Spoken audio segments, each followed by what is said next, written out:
नमस्कार दोस्तों, मेरा पिटारा चैनल में आपका स्वागत है। आज हम आपको मूर्ख से विद्वान बनने की कहानी सुना रहे हैं। प्राचीन समय में बच्चों को शिक्षा प्राप्ति के लिए गुरुकुल में भेजा जाता था। बच्चे गुरुकुल में ही रहकर आश्रम की देखभाल, पढ़ाई व अध्ययन किया करते थे। सभी बच्चों की तरह वरदराज को भी गुरुकुल भेज दिया गया।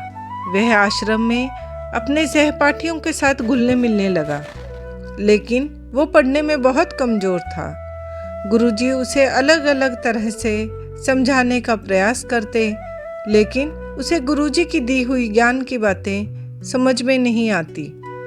गुरुकुल के सभी विद्यार्थी गुरुजी के प्रश्नों का उत्तर देने के लिए हमेशा तत्पर रहते, लेकिन वरदराज किसी भी प्रश्न का उत्तर नहीं दे पाता था। इस कारण वह सभी बच्चों के बीच मजाक का कारण बन जाता था। गुरुकुल के सारे बच्चे वरदराज को मूर्खराज कहकर चिढ़ाते थे। एक दिन गुरुजी ने सभी विद्यार्थियों को एक पाठ याद करने को दिया।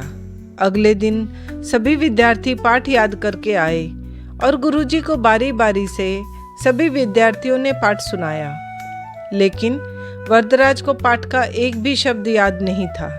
गुरुजी ने वरदराज को खूब डांटा और अगले दिन पाठ याद करके सुनाने को कहा। गुरुजी से डांट पड़ने पर वरदराज ने खुद को बेवकूफ़ और नासमझ मान लिया और सोचा कि विद्या मेरे भाग्य में ही नहीं है, और वो भारी मन से गुरुकुल से अपने घर के लिए निकल गया। दोपहर का समय था। गर्मी के कारण उसे प्यास लगने लगी। कुछ दूर उसे एक कुआं दिखाई दिया। कुएं पर एक बाल्टी और रस्सी रखी थी। वह रस्सी और बाल्टी की मदद से कुएं में से पानी खींचकर पी लेता है। पानी पीने के बाद वरदराज ने ध्यान दिया कि बार बार रस्सी की मदद से पानी खींचने पर कुएं के पत्थर पर गड्ढे पड़ गए हैं और कुएं पर लगी लोहे की घिरनी भी घिस घिस कर चिकनी हो गई है। उसने सोचा, यदि एक कोमल सी रस्सी बार बार एक ही जगह कठोर पत्थर पर रगड़ने से गड्ढे पड़ सकते हैं व लोहे की घिरनी भी घिस सकती है, तो क्या मैं निरंतर अभ्यास से विद्या ग्रहण नहीं कर सकता?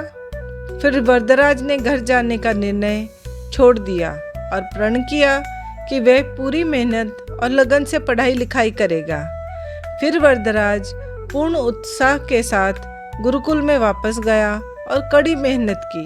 गुरुजी ने भी उसकी कड़ी मेहनत से खुश होकर उसका भरपूर सहयोग किया।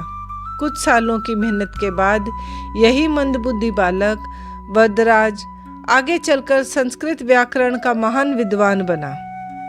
दोस्तों, अभ्यास की शक्ति वह शक्ति है जो आपके हर सपने को पूरा करेगी।